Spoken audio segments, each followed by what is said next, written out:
Hello friends, welcome to my channel. இன்றைக்கி நம்ம சேனலில் இல்லத்தரசிகளுக்கு ரொம்பவே பயனுள்ள வீட்டு குறிப்புகள் தான் வீடியோவில் ஷேர் பண்ணியிருக்கேன். இதில் சொன்ன எல்லா குறிப்புகளுமே உங்களுக்கு ரொம்பவே பயனுள்ளதாக இருக்கும் ஃப்ரெண்ட்ஸ். வீடியோவை ஸ்கிப் பண்ணாமல் பாருங்கள். ஃபஸ்ட் டைம் நம்மளோட சேனல் பார்க்குறீங்கன்னா வீடியோ பார்த்துட்டு பிடிச்சிருந்தால் மறக்காமல் ஒரு லைக்கை போட்டுட்டு சப்ஸ்கிரைப் பண்ணிக்கோங்க.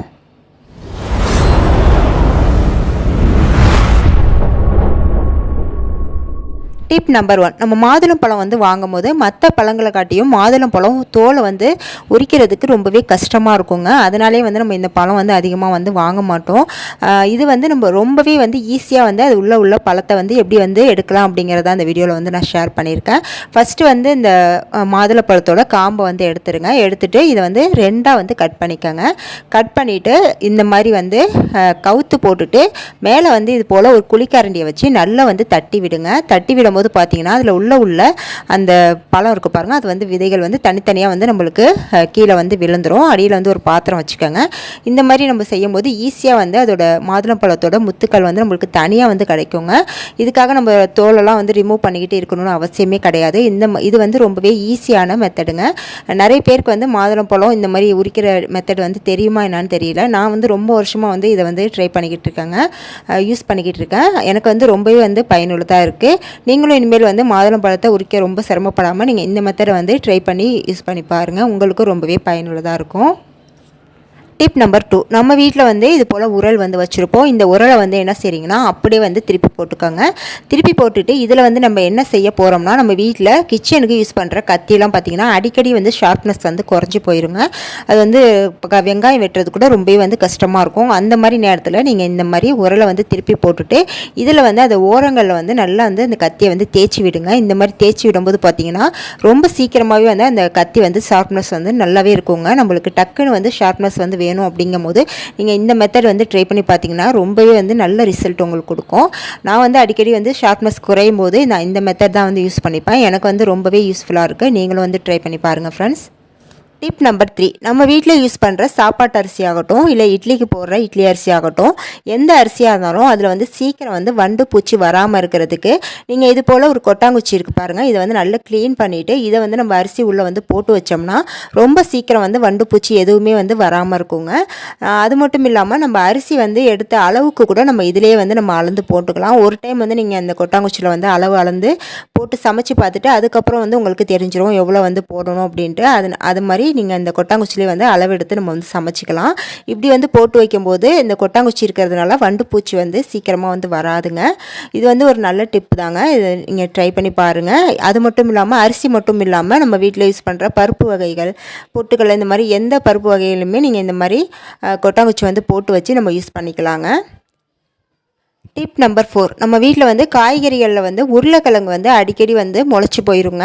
நம்ம அதிகமாக வாங்கி ஸ்டோர் பண்ணிடுவோம். அது பார்த்திங்கன்னா கொஞ்ச நாளே முளை கட்டிடும். அந்த மாதிரி முளை கட்டாமல் இருக்கிறதுக்கு நம்ம பூண்டு தோல் இருக்குது பாருங்கள், அதை இந்த உருளைக்கிழங்குல பூண்டு காம்பு தோல் எல்லாமே அந்த உருளைக்கிழங்குல நம்ம போட்டு வச்சோம்னா முளை கட்டாதுங்க. நம்மளுக்கு எப்போவுமே உருளைக்கிழங்கு ஃப்ரெஷ்ஷாகவே இருக்கும், வீணாக போகாமல் இருக்கும்.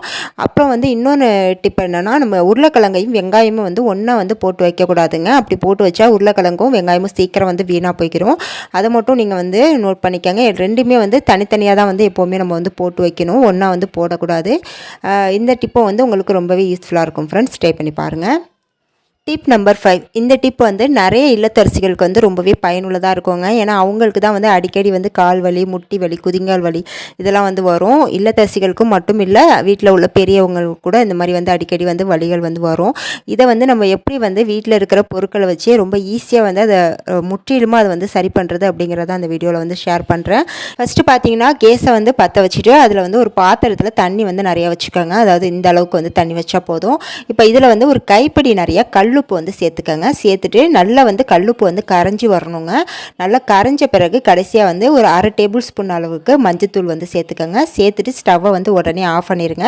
மஞ்சத்தூள் சேர்த்துட்டு தண்ணி கொதிக்க விட வேணாம். இப்போ அடுத்தது ஒரு டப்பில் தண்ணி வச்சுக்கோங்க. இப்போ இந்த தண்ணியோட நம்ம அந்த கொதிக்க வச்ச உப்பு மஞ்சத்தூள் போட்ட தண்ணியை சேர்த்துக்கலாம்.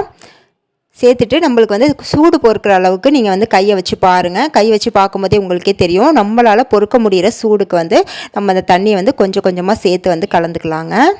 அதாவது நம்மளால் சூடு பொறுக்கிற அளவுக்கு வந்து அந்த தண்ணியோட சூடு வந்து இருந்தால் போதும். அந்த அளவுக்கு வந்து மிக்ஸ் பண்ணிவிட்டு இதில் வந்து நம்ம கால்களை வந்து வச்சுக்கலாங்க. கால்களை வைக்கிறதுக்கு முன்னாடி காலை வந்து நல்லா தண்ணியில் வாஷ் பண்ணிவிட்டு க்ளீன் பண்ணிவிட்டு அதுக்கப்புறம் வந்து வைங்க. இப்போ தண்ணியை வந்து காலை வந்து வச்சுட்டு இப்போ இதில் வந்து நம்ம அப்படியே வந்து ஒரு 5 மினிட்ஸ் வந்து காலை வந்து வச்சுருக்கணுங்க. அதாவது கொஞ்சம் வந்து வச்ச உடனே வந்து நம்மளுக்கு சூடாக இருக்கிற மாதிரி தெரியும். அதுக்கப்புறம் போக போக நம்மளுக்கு அந்த வடியில் வந்து அந்த சூடு வந்து தெரியவே தெரியாது. இந்த மாதிரி ஒரு 5 மினிட்ஸ் மட்டும் நம்ம கால்களை வந்து அந்த சுடு தண்ணியில் வந்து வச்சுக்கலாங்க. வச்சுட்டு இன்னொரு பாத்திரத்தில், அதாவது இன்னொரு டப்பில் வந்து ஐஸ் தண்ணி வந்து நான் வச்சுருக்கேங்க. அதாவது ஃப்ரிட்ஜில் வச்ச தண்ணி வந்து வச்சுருக்கேன். அந்த தண்ணியில் வந்து பார்த்திங்கன்னா ஐஸ் க்யூப்ஸையும் வந்து நம்ம வந்து சேர்த்துக்கலாங்க. அதாவது நல்ல சில்லுன்னு இருக்கிறதுக்காக நான் ஐஸ் க்யூப்ஸ் வந்து சேர்த்துருக்கேன். நீங்கள் ஐஸ் தண்ணி இல்லை அப்படின்னா நீங்கள் ஐஸ் க்யூப்ஸை வந்து நிறைய வந்து போட்டுக்கோங்க. நான் வந்து ஐஸ் தண்ணி சேர்த்ததுனால ஐஸ் க்யூப்ஸ் வந்து கொஞ்சம் கம்மியாக போட்டிருக்கேன். இந்த மாதிரி வந்து ஐஸ் தண்ணியிலே வந்து நம்ம அந்த சுடு தண்ணியிலேருந்து காலை வந்து ஒரு 5 நிமிஷத்துக்கு அப்புறம் எடுத்துட்டு டக்குன்னு வந்து இந்த ஐஸ் வாட்டரில் வந்து நம்ம காலை வைக்கணுங்க. இப்போ இந்த ஐஸ் வாட்டர்லேயே வந்து நம்ம 5 மினிட்ஸ் வந்து காலை வந்து வச்சு எடுத்துட்டு மறுபடியும் வந்து நம்ம அந்த சுடு தண்ணியில் வந்து காலை வைக்கணுங்க. நம்ம இந்த ஐஸ் வாட்டரில் காலை வைக்கிறதுக்குள்ளே அந்த சுடு தண்ணி பார்த்தீங்கன்னா கொஞ்சம் ஹீட் வந்து போயிடும். நீங்கள் மறுபடியும் என்ன பண்ணுறீங்கன்னா அந்த சுடு தண்ணியில் காலை வைக்கும்போது மறுபடியும் வந்து கொஞ்சம் தண்ணியை வந்து சூடுபடுத்திட்டு அதில் வந்து சேர்த்துக்கங்க. சேர்த்துட்டு மறுபடியும் வந்து காலை வந்து அதில் வந்து மாற்றி வச்சுக்கலாம். இந்த மாதிரி வந்து ஒரு 2 டைம் வந்து, அதாவது சுடு தண்ணியில் ஒரு 3 டைம் வந்து வச்சுக்கோங்க. அந்த ஜில் தண்ணியில் ஒரு 2 டைம், மொத்தம் வந்து 5 டைம் வந்து இந்த மாதிரி மாற்றி மாற்றி நம்ம வந்து வைக்கணுங்க. கடைசியாக வந்து முடிக்க போகிற நேரத்தில் நீங்கள் சுடு தண்ணியில் வந்து காலை வச்சுட்டு அதோட வந்து எடுத்துடணுங்க. ஐஸ் வாட்டரில் வந்து முடிக்கக்கூடாது. சுடு தண்ணியில் தான் வந்து நம்ம காலை வச்சுட்டு கடைசியாக வந்து எடுக்கணும்.